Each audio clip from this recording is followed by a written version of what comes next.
Hello everyone and good evening to all of you. I'm Akshay Jadhav and I'm Opus Administrator of this community. And today I'm very excited for this session because we have very special guest with us, and that is Siddhesh. Let me first add him to the session. And one more thing, today uh, Dhruvi ma'am is not able to attend this session because of her health issues. So yeah, so welcome Siddhesh to GDSC community, and thank you so much for accepting my invitation and taking your time out for doing this talk. It's my pleasure to be here. So thank you so much for Yeah, inviting me. So yeah. Okay, how do you want to start? okay. So let me explain the flow of this session to all of the students. At first, I will ask few questions related to his application and the visa process and his experience so far, and then we will move to the Q&A section, where if you have any questions related to your application and the visa process, then you can put that in the comment box during this session, and we will address that question in the Q&A session, and Yeah, we'll try to tackle as many questions as possible within an hour.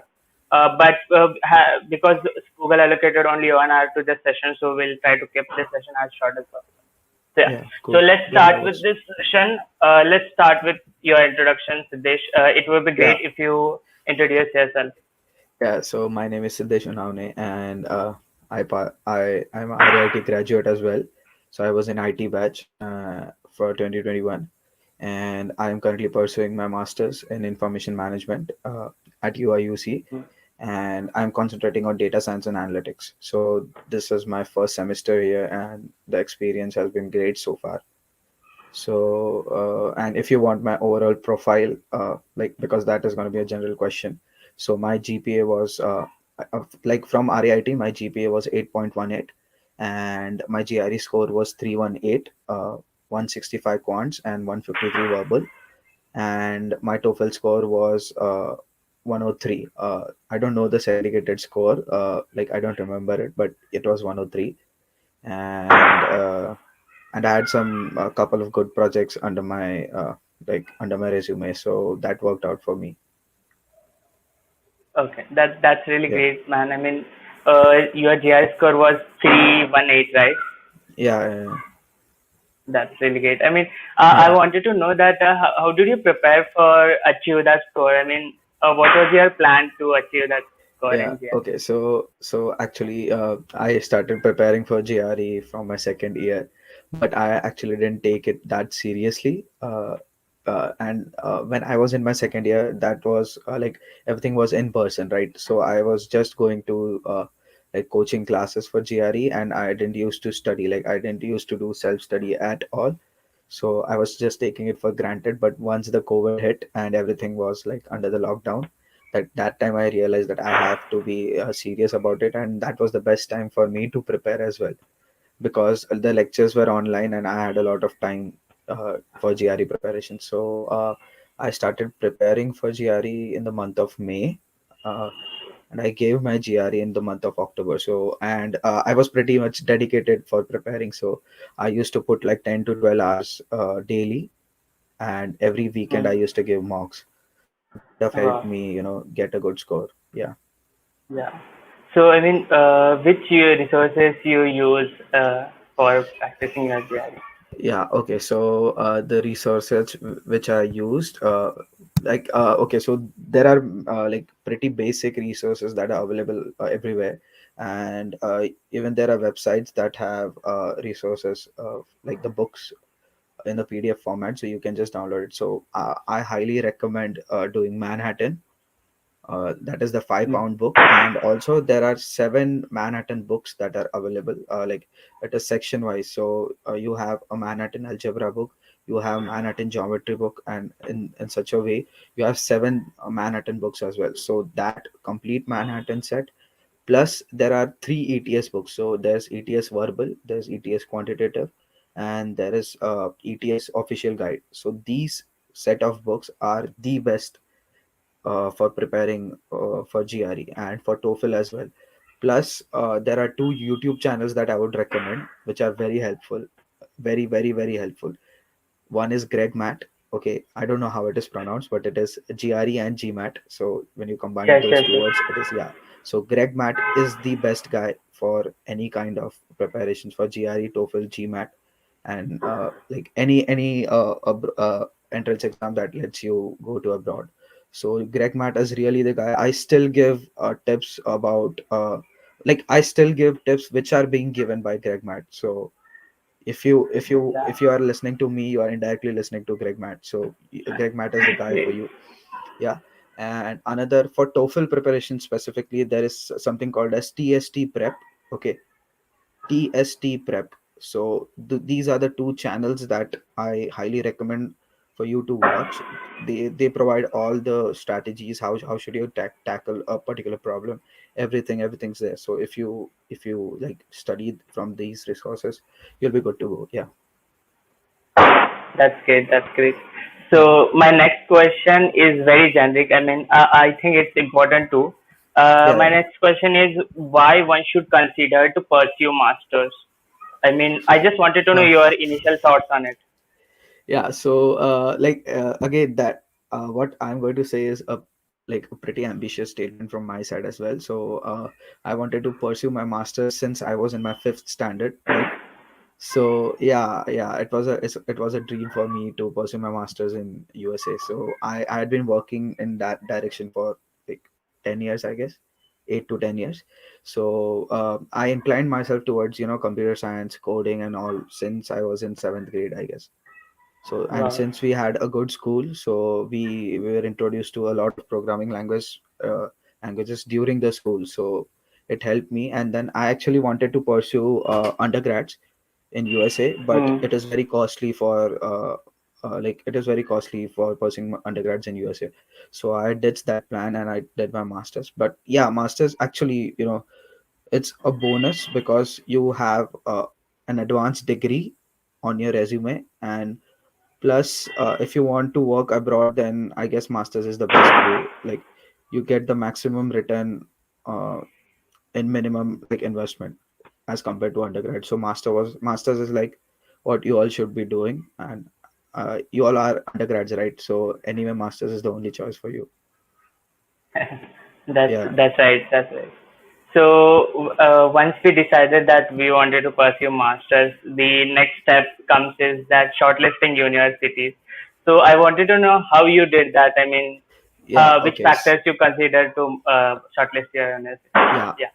So the thing is, what you have to keep in your mind is GRE score. See, nowadays, universities are not accepting GRE scores, right? It is like in most of the university, even in my university, GRE is waived off. So it is at GRE. They say that they don't really look into GRE, and as far as I know, I've seen a lot of admits with just GPA and no GRE score or very less GRE score. So it is completely ambiguous on this side, right? But what I can suggest is, unless and until you have a GRE score, like at least you should aim, or at least you should realize by yourself that what you are able to achieve or what you are capable of achieving, right? So from that you can just see. The thing is, you just can't aim for Ivy Leagues just by sitting at home and not giving any marks, or not realizing your potential. You just cannot say that I'll apply to MIT or I'll apply to Stanford, right? So my personal experience was, I was very much impressed with the curriculum that UT Dallas had.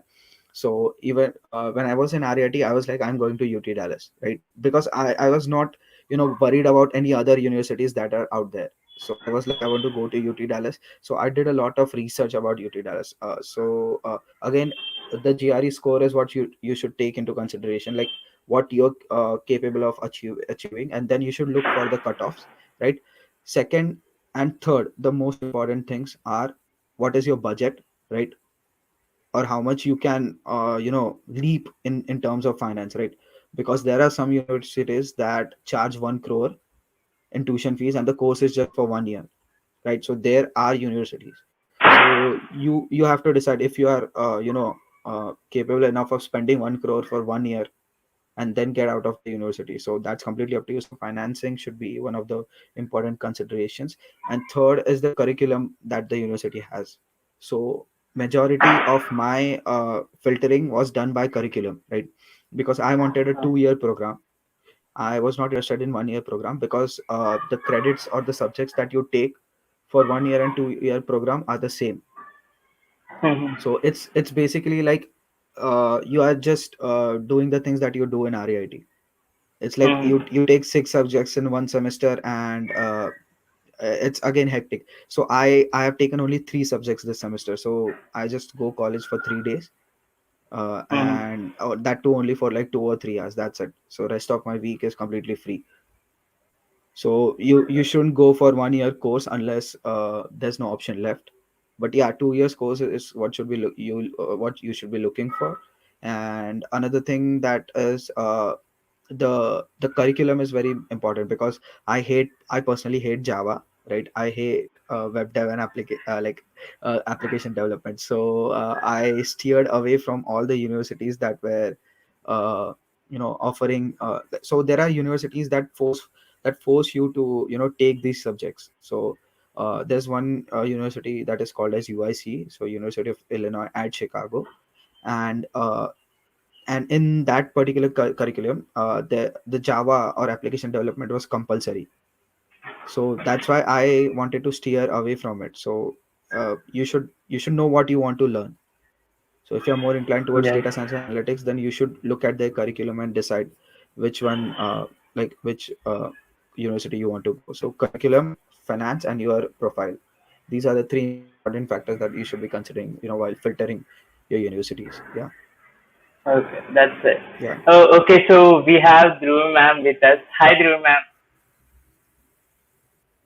I think she's not audible.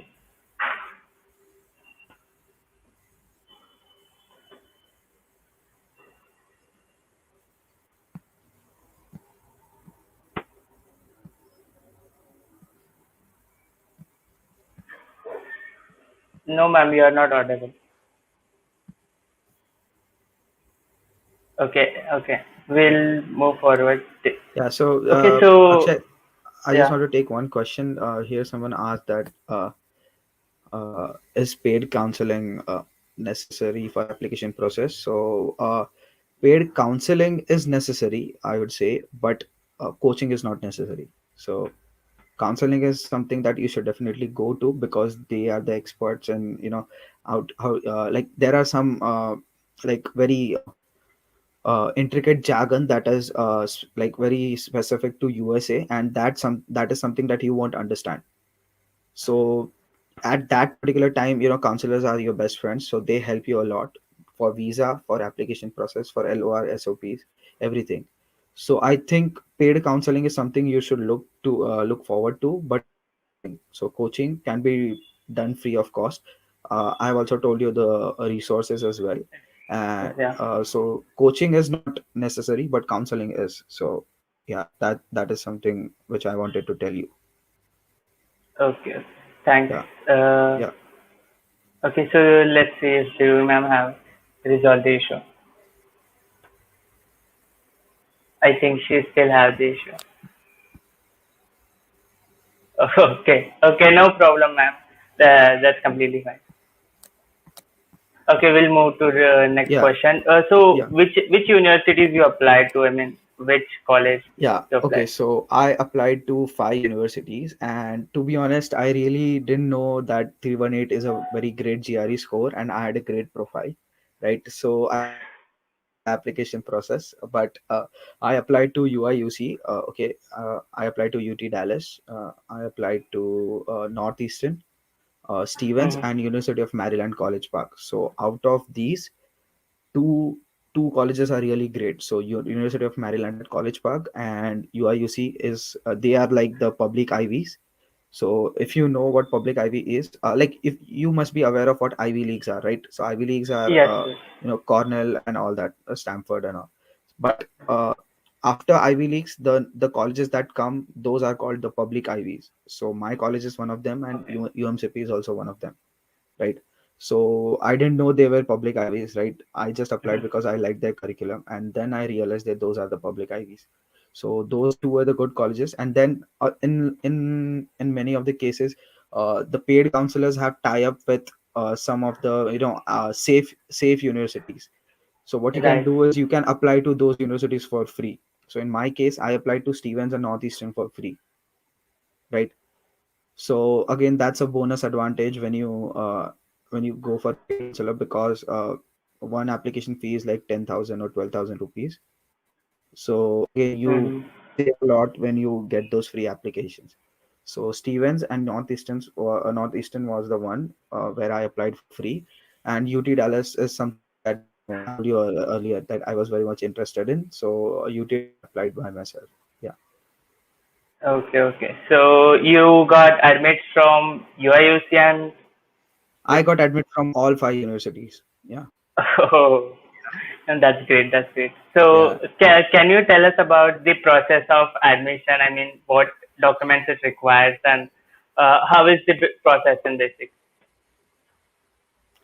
Okay. Can you again repeat the question, like the last part? Yeah.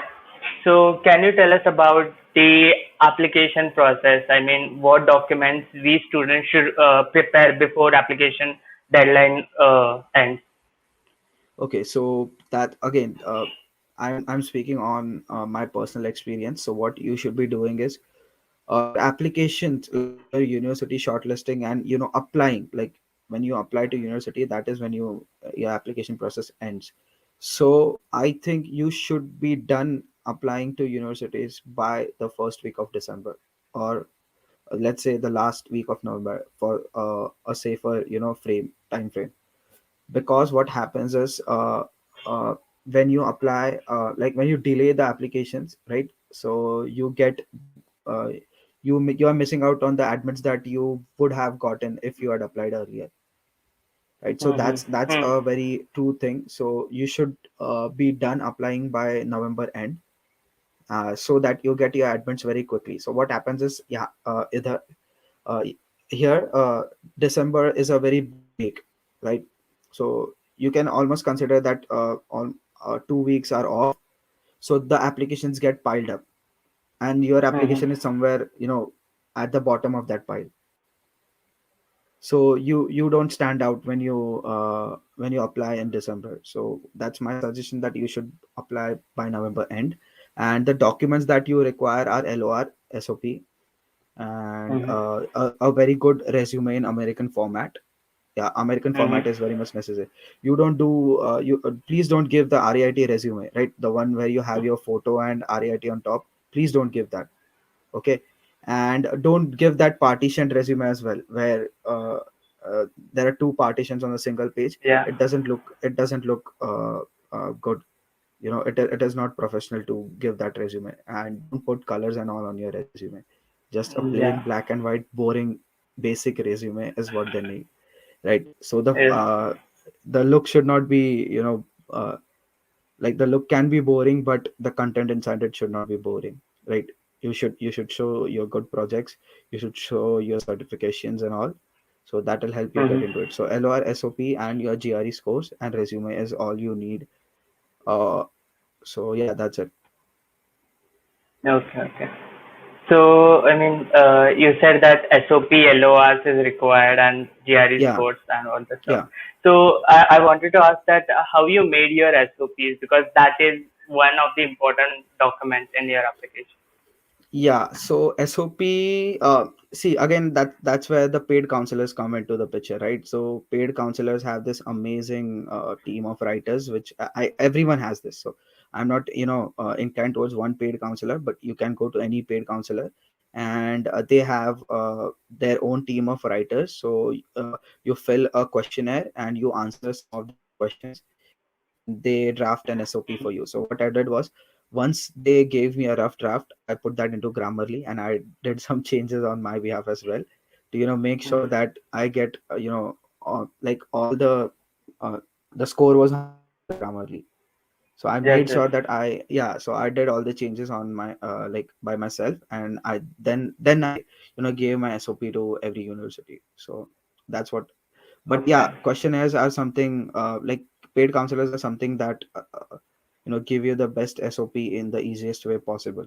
That you can draft your own SOP, there's no harm in it, but why would you go through it when there are paid counselors there? working for you. Yes, and So that will make your job easy to yeah, exactly. You don't that one less thing to worry, right? worry, right? Yeah. Yeah, Okay, so the next document is the LOR. So can you LOR. put Yeah, some light on it? Yeah. yeah. Everyone here is from RIT, right? Or there are Yes, some yes. outsiders as well. Most of them are RAT. Yeah. So LORs. If you have a work experience, you can take LOR from your managers. But I'm assuming no one has work experience. So faculties are what you should be looking towards. So faculties again, I highly recommend to take LORs from relevant faculties, right? So if you're applying for MIS and say let's say data science and analytics, there's no point in taking LORs from people who taught you communication, business communication, ethics, and all, right? So Hmm. there's no point in taking LORs from those. So just take LORs from someone who taught you, let's say Python or R, data mining, cloud, Hmm. automata theory. So those are the subjects that are very much relevant to your field, and those are the faculties that you should be taking LOR from. So the basic process is, again, you have to fill a questionnaire for that. Your paid counselor will do everything for you. He or she will Hmm. draft your LOR, and they'll give you the rough format. So what you have to do is you have to, at least when I was in RIT, so this was the case, you had to email HOD first, and then HOD Hmm. would give you, HOD would broadcast a message to all the faculties that so and so person is eligible for obtaining LOR from any of you, right? So after that, you have to approach the faculties that you want to take LOR from, and you just have to kindly say them that I was studying, or and if you are in like good books of faculty, then it's a win-win situation for you because you don't have to worry about anything, right? So Right, right. yeah, and because in some cases you have to request of a faculty a lot, that sir please or ma'am please do this for me as a karke. But no, if you are in good books of faculty, then it works out for you. So you have to first take their approval. Then what you have to do is you have to go to the student section. I believe it is student section on the first floor. Yeah, and Hmm. then Yes, yes, you yes. have to yeah, so you have to take approval from there as well. You have to pay, I guess it is 10 rupees per copy, if I'm not wrong. And you have Oh. to pay from the RIT pay portal, and you have to go to the faculty, take their signature on the rough draft, and then again go to the student section, and they'll get you the LOR on letterhead. So that's how the process works in RIT at least. Oh, this is very big process. I mean, I Yeah, suppose that there is only one document that recommender will send. no, no, no, no, no. So that is that. So okay, so these are the physical copies, right? So these are the Hmm. physical copies. But in like for my particular case, like when I was applying, COVID was on peak, right? So what happened is they had a portal application port. Each college has their own application portal. So what they do is when you put your faculty's email ID, so they ask for the let number of like LORs that you want to upload, right? So when you Hmm. enter the faculty details, an email gets sent to the faculty, and they upload a soft copy of it, right? And in some cases the faculty there's an option to grade the student as well, so the faculty has to grade you, like how if Hmm. like how was it class, let's say if was he participating in class activities, so you'll be like mostly uh, he didn't participate, mostly high participation, like this. So there was a grade which the faculty has to give. So what you can do is, again in my case, two of my faculties uploaded the LORs from for me, and one of the faculty was she used to just forward me the mails, and I used to upload on her behalf, right? Hmm. So there are two ways for it. The faculties can upload, and if the faculty like let's say they are busy, so you can just ask for the mail and you can fill it by yourself. So that's how the LOR system Yeah. works. Yeah. Okay. Okay. So I think Dhruvi ma'am joined with phone. Hi Dhruvi ma'am. Yes. Yeah. Hi. Okay, now you are audible. Okay. Yeah. So it would be great if you introduce yourself to the students, ma'am. Yeah. Okay. So, hello everyone. I'm Dhruvi Sonani, and I'm currently pursuing my master's in computer science at the University of Texas at Dallas. I've joined in fall Mm-hmm. 21, and yeah, so my main concentration is on intelligence system, in which I will be studying machine learning, then AI, NLP, things like that, which is very good at the University of Texas at Dallas. Great, great, great. Okay, so moving on to the questions. Let's suppose we filled all the things, we made SOPs, LORs, and all the stuff. We got admits from the universities. Now here comes the last part is the visa process. So I wanted to know that how was your experience, both of your experience with the visa? Did you also find it hard to get visa slots? Anyone can go first. Siddhesh, you go first.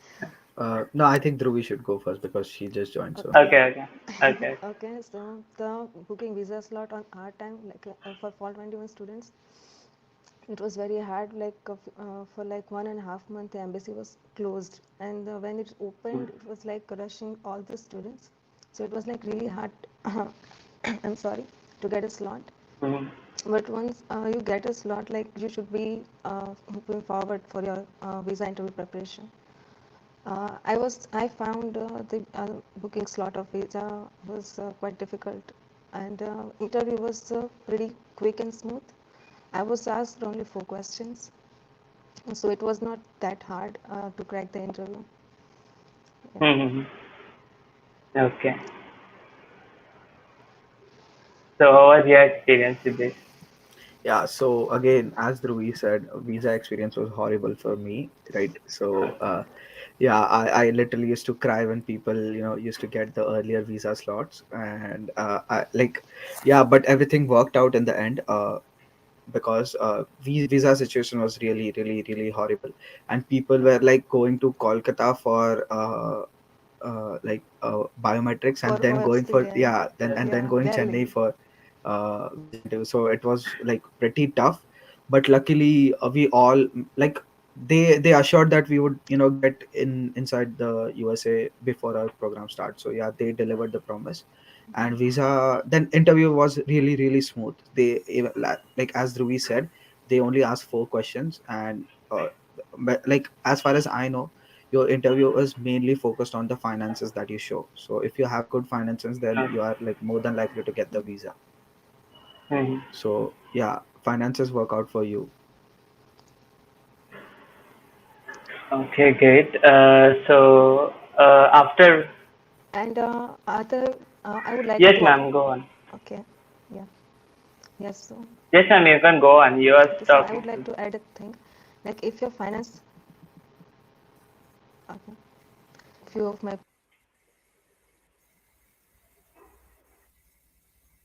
what is this happening? Okay, so it should be fine now. So what I have experienced, if your finance is strong and you are not able to express it, the viewer might ask you more questions regarding that if he or she finds you susceptible. So you should be good with your answers and confident with your answers. Yeah, so basically what you have to do is you have to show your breakdown properly. And Suraj Pawar, can I show FDs instead of bank balance? Absolutely, you can show FDs, uh, as long as you have enough amount in your FDs. Like the I-20 amount for majority of the university is 25 lakhs. Average is 25 lakhs, 25 to 30 lakhs. So if you can show at least Mhm. 1.5 or 2 times of that amount, you're good to go. Yeah. Okay, And okay. there's Anjum Mujawar. Okay, my passport name and academic names are different. Will there be problems? I think so. There should be a little bit of issues with it. Yeah, because there are two different names. So on your passport there will be a different name, and on your academic credentials, that is your degree transcript, there will be a different name. So I think that may be a little bit of issue, but that is something your counselors can help you with. So go for Hmm. paid counselors and get that issue sorted with them. We are not the experts with the name changing and all. They are the experts. So yeah. Okay, so you people got admit and visa approved. The next thing that comes in the picture is that finding accommodation and the roommates. So how you did that? I mean, yeah, Dhruv ma'am, you can go first. Okay. So, yeah, so for finding roommates, there was for UTD, there was a Discord group created. Mm-hmm. So the fellow students, like from students from our batch and from like our seniors, have created Discord group, and most of my roommates were found from that. And for accommodation, there is a separate channel according to each community, and we give rating from our view or from our research, like which communities is safe in terms of like security, then communication, commute, then accessible of the nearby stores area, like that. So that was like quite hard for us to find the communities, like because the fall 21 was the big bunch of students, like the mostly students come in the fall 21, I mean in the fall semester mostly.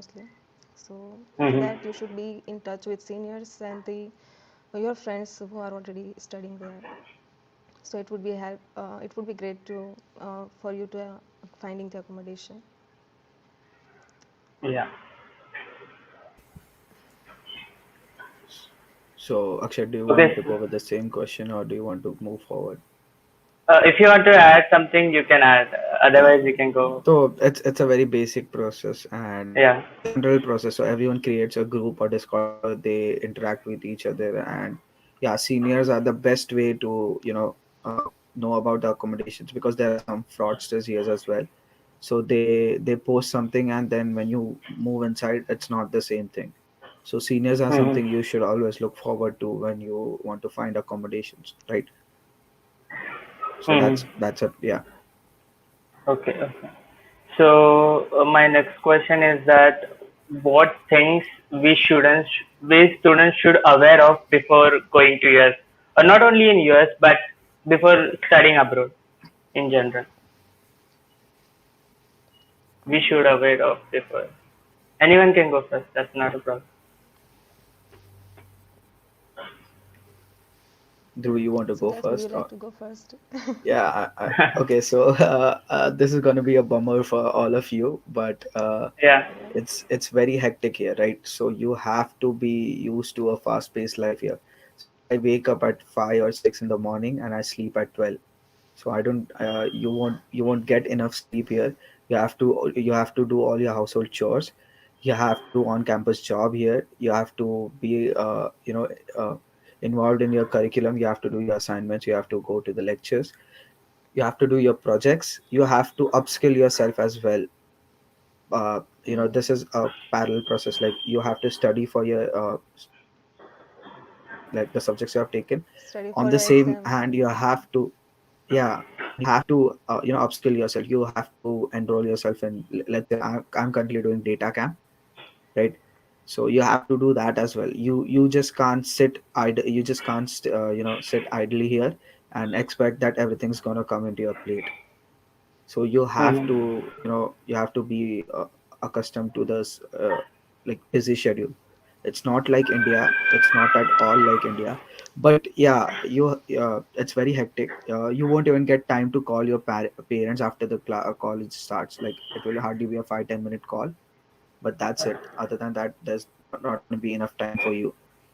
To add to it, if you think the experience here, like like speaking from a personal experience, if you think that the lectures are going to be amazing, and if you have seen a lot of movies American that show American culture, so the lectures are nothing like that, right?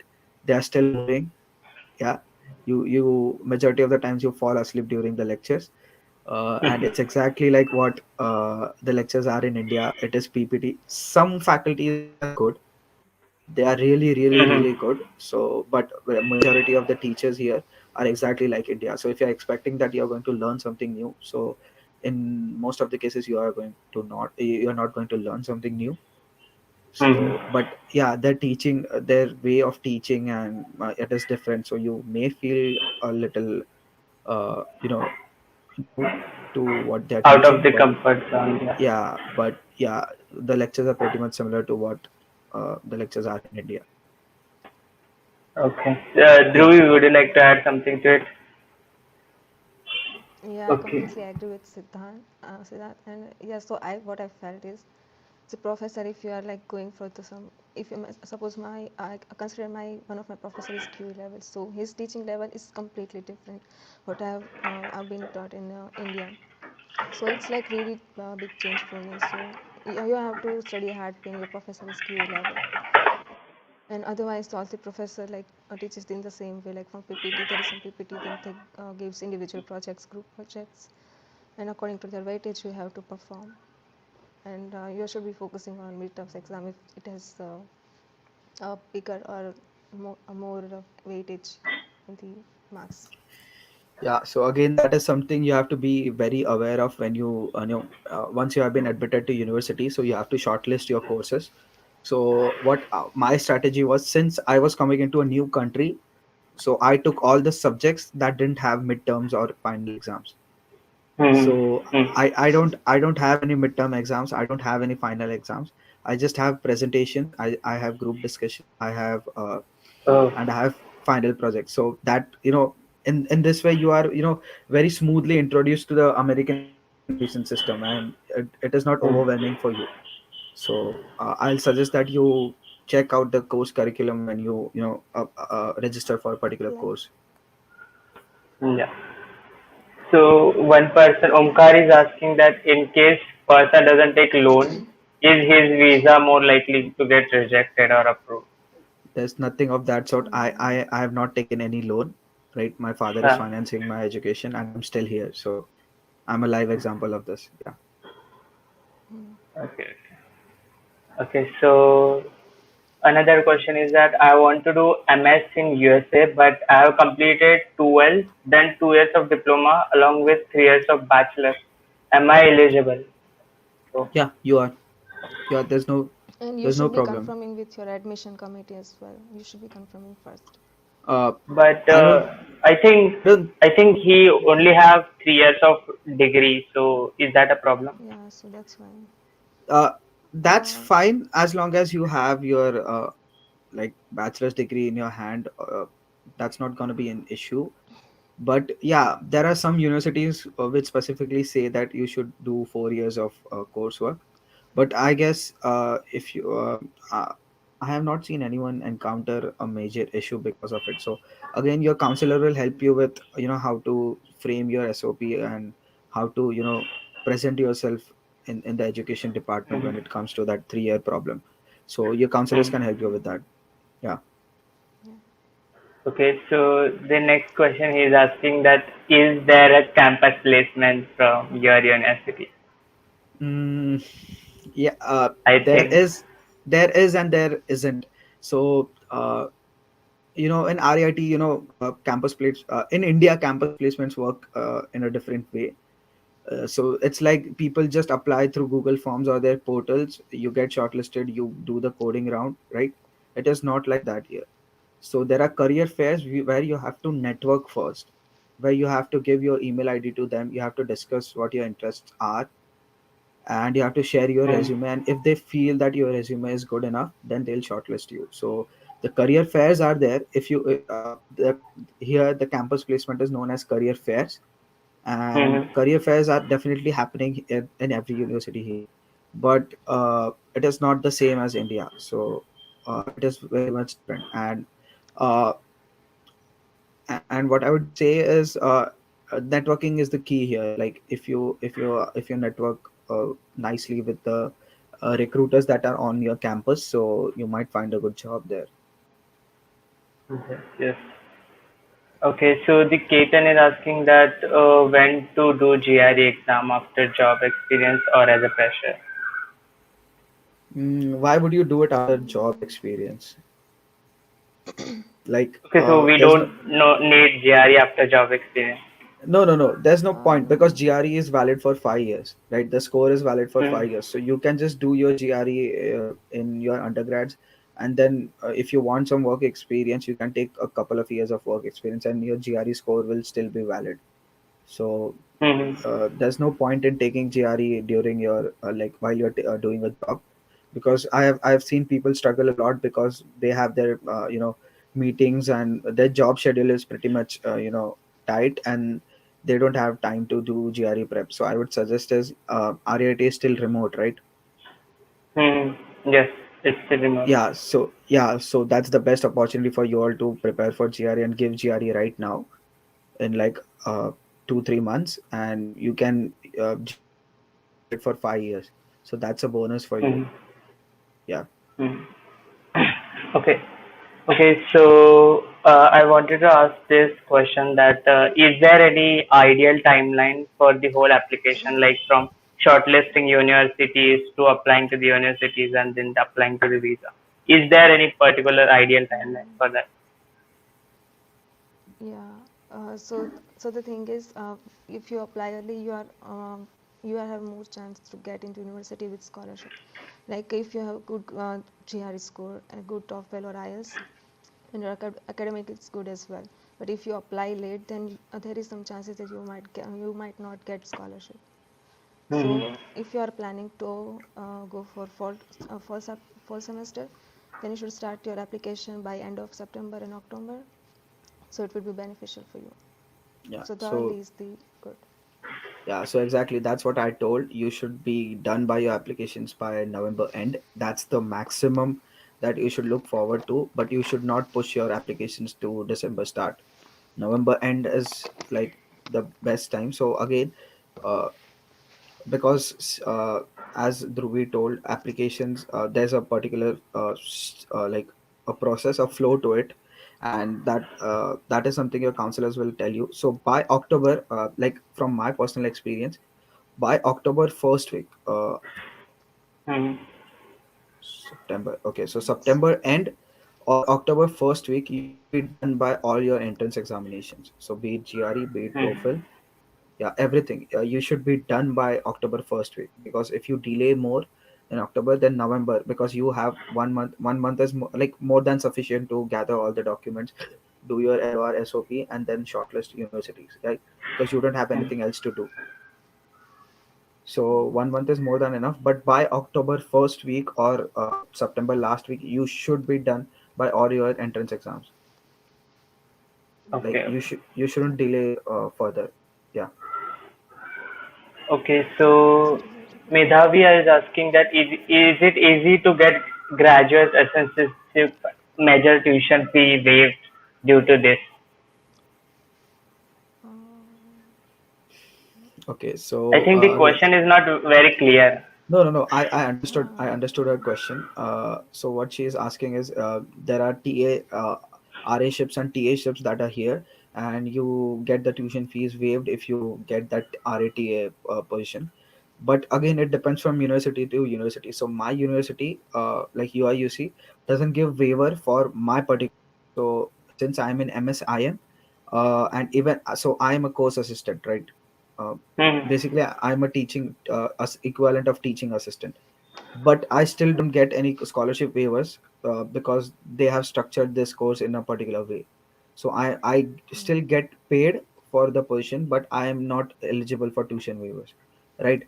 But probably UT Dallas has the tuition waiver for graduate assistantships. So but yeah, it Yeah. is very difficult to get. Yeah, it is not that easy, but once you get that, yeah, you are sorted for like 2 years. So it is Yeah. And difficult to That's get. great. I even mean, for you are in first sem, right? Yeah, I'm in first time, but I still got my assistantship. Yeah. That's great. Ma'am, you are saying something. yeah, so for getting a TA and RA at the UTD is quite difficult because for TA ship, UTD focuses more on PhD students. So for master Hmm. students, it is not the way easy. But you can Hmm. get work under some professor if they want you to work with because of your research or your past experience. But TA ship Hmm. is quite hard at the UTD. Yeah. Okay. So I just wanted to ask one more question on this assistantship and job. That Yeah. as a student on F1 visa, what different jobs we can explore on campus or maybe off campus? Is there You any limit in USA? you can't do off campus jobs on F1 visa. I mean, Oh, you can, but it's illegal, and once you get caught, you'll be deported. So why to take the risk? uh, uh, There are friends of mine who do off campus jobs. It's very rare case that they get caught, but hmm. you would not want to take that chance.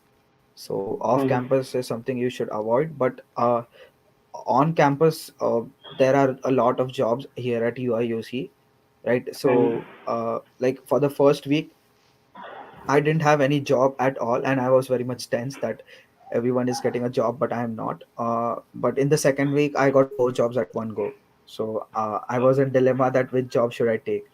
So uh, here the jobs are like in abundance, and there are a lot of different jobs. Like you can work at a cafe, you can work as a cashier, you can work as a tech support, IT tech support assistant. Mm-hmm. You can do customer service jobs. You can be a salesperson here at on campus stores. There are a lot of jobs here, and there are like I can't even list all the jobs that I have encountered. But yeah, and if you want to work on campus, and if you like want to find a lot of jobs, so I have noticed this pattern that the colleges that are located inside college towns have a lot more jobs than the colleges that are located in a particular city. So let's Mm-hmm. in case of UIC, so UIC is in Chicago, and there are no on campus jobs. Like you only get on campus jobs through referrals. But since I am in a college town, this whole town functions on the college, right? Everyone is employed in the college, so there are a lot of job Okay. opportunities in college towns as compared to the city colleges. Okay, so Rusha Sheikh is asking the question that what is minimum saving I need to shoot in my bank account for visa? Should it equal to I-20? Mm. Um, no, I it should be think. like we were advised to show 1.5 times what is in I-20. So it Yeah, was like but ideal case. yeah, It is not 1.5 necessary. times to 2 times is what you should be showing. But if Rushad is specifically talking about savings, then savings can be 10 to 15 lakhs, but there should be other funds like FDs and other funds that should be there to Mhm. support those savings. Okay. So if you So are we just can show talking, our assets too, right? no, Like real estate or lands or no, something like that. no, No? Oh, that doesn't hold up. Yeah, yeah, okay. that doesn't hold up well. So you should be showing your FDs and bank balance, and if you have a parent salary statement, then that will also work in your case. Like okay, so this is a general pattern that if you have like if you show your parents as your sponsor and they have around 10 to 15 lakhs of income, then you're pretty much good to go. So income is also what Mm-hmm. matters the most. Yeah. Okay, so Aniket asking that what might be the reasons for rejection of F1 visa? I think you already cover up most of them. Yeah, finances the most key part. If you fail to explain your finances properly, you are most likely to get rejected for your visa. So Hmm. finance is something you should be uh, Hmm. very much clear with. You should mug up your finance before you go in INR and in dollars. So I was literally reading that finance page, and I was like to the decimal point I had those finances by heart, because you can't mess up it in the most crucial stage of your application process. Yeah. Yeah, right, right. Okay, so I ran out of questions, and I think we also left very few last minutes. So my last question is, how was your experience in US so far? I mean, did you had any cultural shock like this thing is completely different in India, something like that? uh, there is a bit of cultural shock, but it is not that difficult to get accustomed to. So there are Hmm. things that people say differently here, but people are really friendly here, at least in my state. So they help you out, they look out after each other. So people are really friendly here, and is one thing that you want to make sure is you say sorry and thank you a lot, right? Uh-huh. That really helps you. So in my life I have never thanked a bus driver uh, when I was in India. So you just get out of the bus and no one really gives shit about the bus driver or Yeah. anyone. Yeah, but here every time I get off the bus, I make sure that I say thank you to the bus driver. right? So Hmm. that is you have to you say sorry and thank you a lot here. But yeah, but once you also hear sorry and thank you from other people, you really feel good. So it's not much of a cultural shock, I would say, but it's really good here. The life is really chill, like no one is in a hurry. So if you just stop anyone and you just ask where are the directions, or how can I get this, so that person will definitely help you. Yeah. Okay, okay. So we will, I think we are at the end of this session. So uh, if we'll Akshay, see, just one question, that how do you Ketan Sharma, okay. yeah, yeah. Yeah. How do How you do you manage it? manage money and daily expense? Okay. Hmm. So it completely depends on you. How do you spend your money, right? Hmm. So if you want to live, you know, by if you want to live a frugal life or conjuice life, if that's the perfect word. So if you want to live a conjuice life, then at least here you will be done in like 400 $500. But Hmm. since I make sure that I eat out at least once a week, because that's something, since I made it through the week, I treat myself. My expenses like $600, 600 or 650. But Hmm.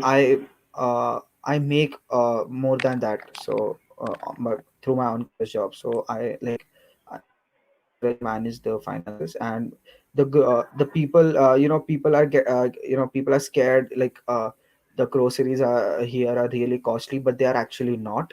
They are absolutely not Hmm. costly. So Hmm. if I think about, let's say, only the groceries, then it is hardly $40 to $50 per person for a month. Hmm. So it's not that Okay. costly. uh, Living here is really not that costly, I would say. Rent is a little bit costly, but that is something you have to live with, because you can't cut Hmm. down on rent. And you can't cut down on the life that you live here, right? You have to live in a good Hmm. apartment. You can't live in a shabby apartment. So Hmm. yeah, and it is very easy to manage money here. And you'll learn eventually when you come here. You'll eventually learn how to manage your finances and how to manage your daily expense. Yeah. Yeah. Great, great. So Yeah. I see there is no questions anymore. If you have more questions, you can put that in the comment box now.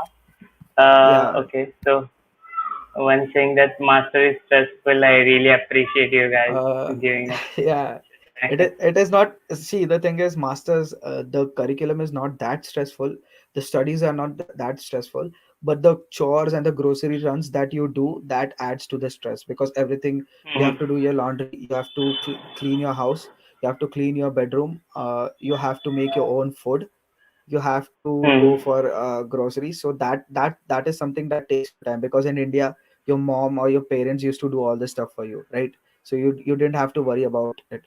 But now, since that takes a lot of time, and because of that, I wake up at 5 or 6 just to do my dishes. Hmm. Hmm. So that takes a lot of time. Masters is not really stressful at all, but the household chores add to it. Okay. Yeah. Okay, so I think we should wrap this session up here. So thank you so much, Siddhesh and Dhruvi ma'am, Yeah, for welcome, taking your welcome, time out and doing this session. I hope welcome. everyone find it insightful and helpful. So, do you want to say any last word of wisdom or tips to our students? Dhruv, you want to go first, or? I think she didn't get the question. Actually, I don't understand. I mean, there is some issues with my audio track because I couldn't able to Yeah. understand you guys properly. Okay. Okay, so the Ketan is Akshay said asking that. question. Okay, okay. Go on, Siddhesh. What was the question? What are the benefits of studying abroad? Yeah. Hmm. So the thing is, you invest like 25 to 50 lakh rupees into your masters, and you make money out of it. Like, at least in Chicago, it is like 100K, the minimum Hmm. salary that we get here. So that's basically you make money out of your investment. So that's the benefit of studying abroad. And the work culture here is really nice. The boss doesn't sit on top of your head and abuses you that this work should be done by this time. It is Mm-hmm. really chill. So if let's say if I am on some project, and if it is 5, then you have to shut down your laptop and go to your home. You don't need to Okay. work after that. So the work culture here is really amazing, and you really have you get to live your life here. There's no stress at all Mm. here. So you get to live your life here. And will you get job at that country depends on what you want to do here. Like IT and coding and software engineering, you get a lot of jobs here. But other departments struggle a lot. So like Mm. civil and mechanical, they struggle a lot, but they eventually find a job here. So that's not an issue. So yeah. Mm. Dhruvi, would you like to add something to it? Yeah, so getting job in the country, in the US, like it's like it depends on you, like your skill or what you perform. But there is a Mm. variety of and lot of opportunities available for like for particularly what I have felt for CS students in field of like networking and then AI, ML, software development. There is a tree of software development, so there is plenty of opportunity, and you should be considering that based on your skills Yeah. and knowledge. Mm. Okay, Okay, okay.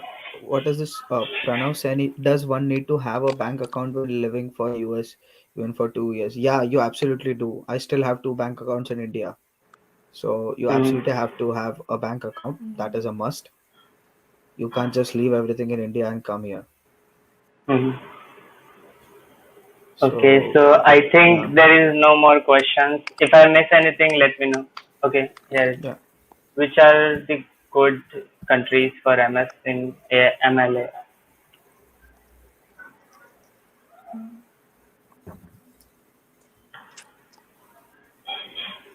Dhruv ma'am, do you have any idea about good countries for ML and AI? Mm. Good U, con. US is pretty much good, I feel. Mm-hmm. There's no harm in US. Canada is also developing their IT, so Canada should be an option. Mm-hmm. Europe is also good. But before, going MS and ML and AI, you do Mm-hmm. know that they require a lot of statistics, right? Mm-hmm. So if Yes. you are well versed with statistics, only then go for MS and ML AI. If you have not explored the statistics part of it, then don't even try going in ML AI, because the statistics will kill you, and it is really Mm. difficult here. Like so please think thoroughly before even choosing a master's program, because it is once you get into that, you have to do it. There's no switching here, right? Mm-hmm. So you have to do it. So before going into MS in ML or AI, think about it. Like, you can go for specific specialization for a general term. Other, like, unless and until you have your priorities sorted. Like, if you know that you're good into statistics, then you definitely go for MS and MLA. Mm-hmm. Okay, so did I miss any question wrong about? No, I don't think so. You missed any questions. Okay, what is Oh, OPT what is? CPT? Okay, so okay, OPT CPT is the work visa that you get after you graduate. So that is for 12 months for every degree. But since we belong to a STEM degree, we get a 24 months extension. So it is like 3 years Mm. you get to work after your degree. And CPT is you get to work for 1 year while you are pursuing your masters.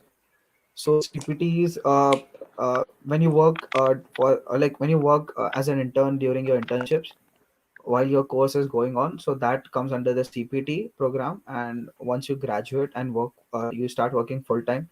That comes under the OPT program. Mm. So those are the two programs that let you work full time here in the USA. Mm. Yeah. Okay, so yes, good. 313 in the GRE and 7.5 in one IEEE paper. So could you suggest if it could be possible for me to get in TAMU and UT Dallas? I think Dhruv ma'am would be. best to Yeah. answer this question. Yeah. So you didn't mention the course you want to get in. Course, yeah, So yeah. yeah, So what the course you want? yeah, Yeah, that depends a lot. Right? But yeah. Because UT Dallas, the CS program is very competitive in UT Dallas. So so the 313 GRE score and 7.5 is it should be good enough to apply for a UTD should be safe for you. Yeah, because Hmm. if even for CS, this limit is like good for you for your profile. Hmm. yeah, and just to since you are from my college, UT Dallas, basically every UT system has this amazing scheme. Like if you have 310 above, you get the Dean's Excellence Scholarship, and you get the $1,000. And once you get those $1,000 of scholarship, you get your tuition fees waived off. So it is like 50% waiver. So Hmm. I'm not sure if Dhruvi knows about it or not. But Dhruvi, have you received that Dean's Excellence Award? I think Dhruvi received the Mars Research Program scholarship, I guess. Oh, so in UT Dallas, I got that Dean's Excellence Award, and I was like there was a 50% tuition favor for a waiver for me. Hmm. So if you want to go to UT Dallas, that's a very cheap alternative. But Tamu is a very ambitious college, so Tamu Hmm. is something that will be very difficult to get into. Yeah, Okay, okay. So I think I didn't miss anything. you can just Okay. go through the chats one more time and see if you're missing any questions. Like I'll be more than happy to answer. Yes.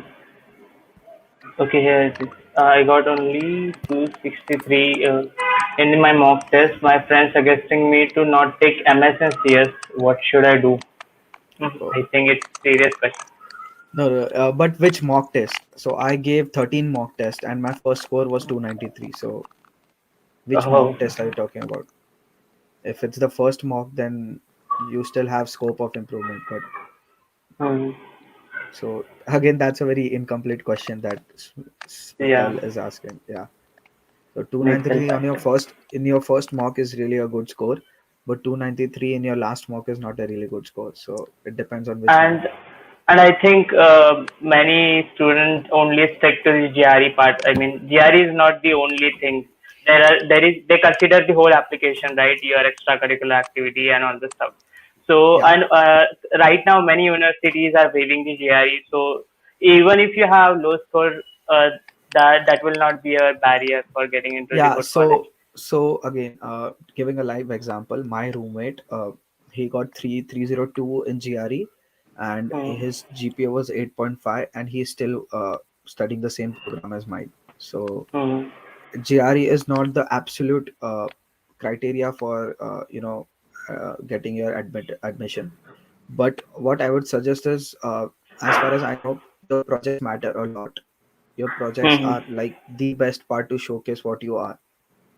So projects is what you should be doing. You should be focusing on more rather than your GRE. Yeah, GRE is a little bit important. Any score about 305, 310 is decent enough. But Hmm. projects are something that you should be focusing more on. Hmm. Ma'am, can you hear us? Yeah. So I I just think want to answer the Dhruvi ma'am question also, like yeah. if Dhruvi, okay, you so also got 296, I guess, right?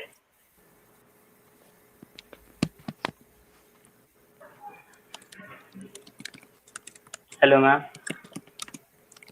yeah. Do you wanted to answer this question?